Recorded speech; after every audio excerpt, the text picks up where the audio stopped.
Welcome to This Explainer. Today, we're unpacking a startling new reality, one that is literally forcing us to rethink everything we know about modern education. Recently, a major report from the New York Times highlighted how autonomous AI is quietly, and I mean entirely, finishing college degrees. We are not just talking about a slightly smarter spell check here. We're looking at a fundamental dismantling of the educational assembly line. The machines aren't just helping students anymore, they're completely replacing them in the digital classroom. So, how is this happening? And more importantly, what does this actually mean for the future of human learning? All right, let's dive right in. Just think about that single chilling instruction for a second. That right there represents the absolute new frontier of academic cheating. And it has moved light years beyond the panic we saw back in 2023, where a student would, simply paste an essay prompt into a chat box. Today, the new move is just handing your login credentials over to an AI agent, giving it this one simple sentence, and walking away. The agent literally takes it from there. It is a completely hands-off operation that is happening very quietly in dorm rooms all across the country right now. This completely flips the paradigm on its head. Think about it. Just a year or two ago in the old world, the student was still fundamentally in the loop. They had to copy the prompt, read the generated answer, paste it back, and physically hit the submit button. But in this new world of agentic AI, the student is entirely removed. We have gone from having a student in the loop to fully autonomous agents, executing tasks directly with the student's own credentials. The exact same technology being used to automate modern businesses is now sitting on a student's laptop, literally going to school on their behalf. The mechanics of this are just fascinating. An agent physically takes over the web browser. First, it logs into platforms like Canvas or Blackboard all by itself. Next, it reads the module. Then it takes the quiz.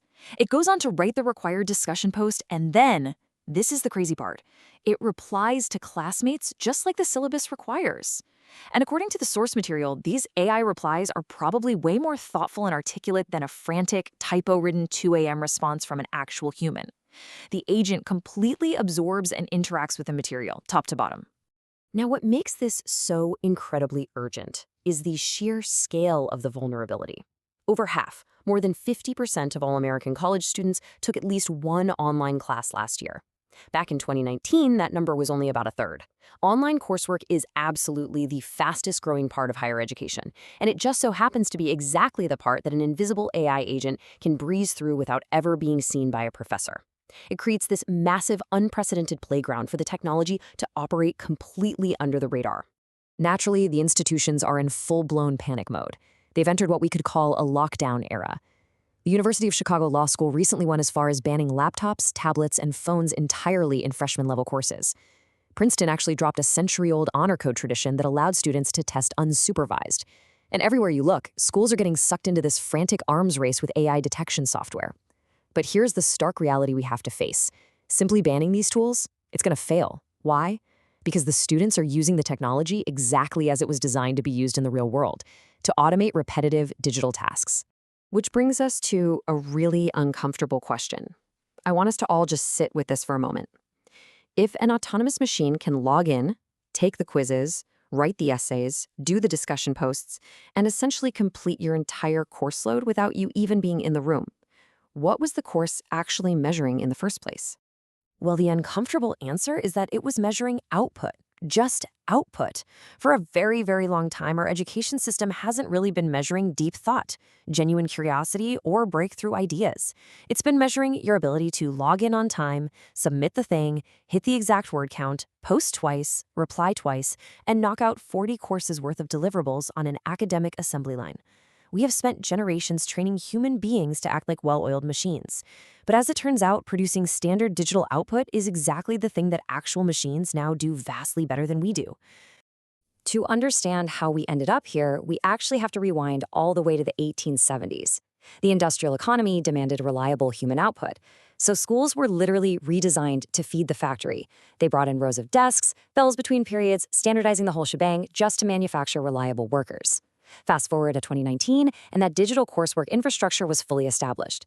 In 2023, the initial ChatGPT panic hit, but that was focused purely on generating written artifacts.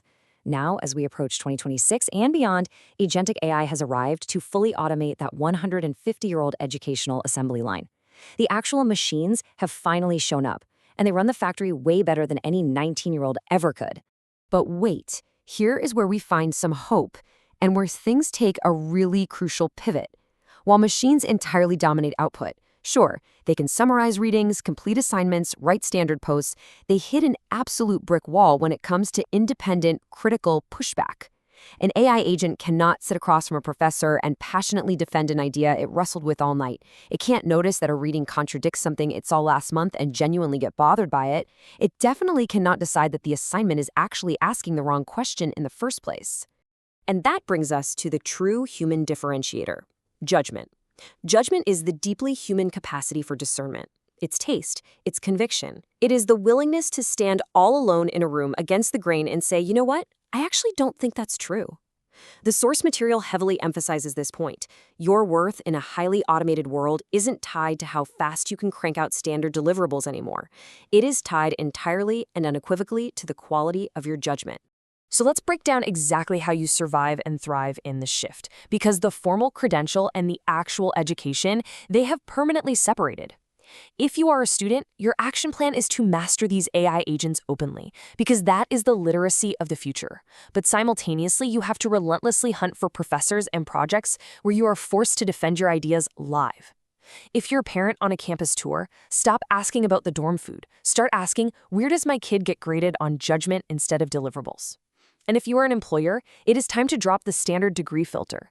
A degree now just certifies that the coursework got done, not necessarily who did it. Instead, start screening for people who can show you a bold decision they made against the grain. Okay, I saved the best part for last. There is a wild meta twist here that essentially proves the entire point of this explainer.